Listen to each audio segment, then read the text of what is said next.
is Beverly Elmyra Johnston, and I am currently serving as a deacon here at Fifth Avenue Presbyterian Church. The church word that is important to me is grace. Grace is an essential part of my faith vocabulary, and grace is tattooed on my heart.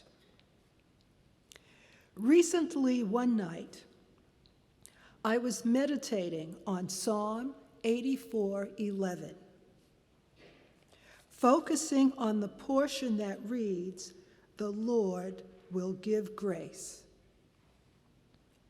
I awoke the next morning reminding myself to continue my quest on learning more about God's grace. I knew that grace is often defined as God's unmerited favor, but my quest was to find a more descriptive understanding of grace.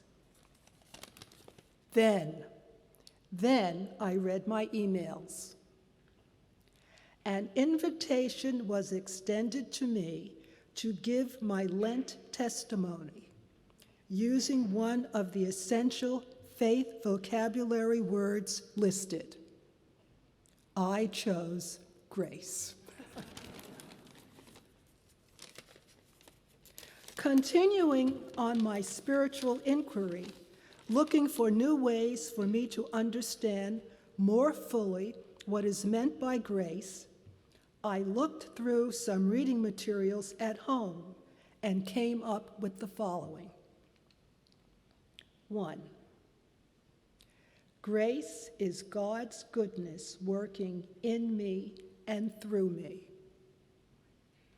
2. Grace is the source of power in my life. 3. God's grace is sufficient for me at all times. During this time of searching, Solomon and Susan, an Amish couple from Indiana, visited me in my Brooklyn home. Our conversation eventually led to us talking about God's grace. Solomon believes that all of what God offers to us is grace, and it is mine by choice.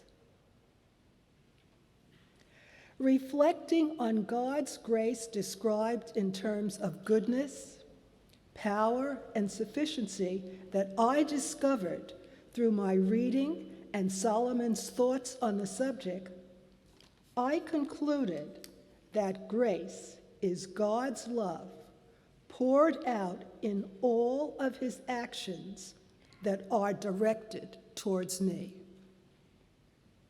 How can I describe this love poured out for me? This grace, this unmerited favor? It's deeper than deep, higher than high, wider than wide. Grace is an essential word in my faith vocabulary. For this, I give thanks and praise.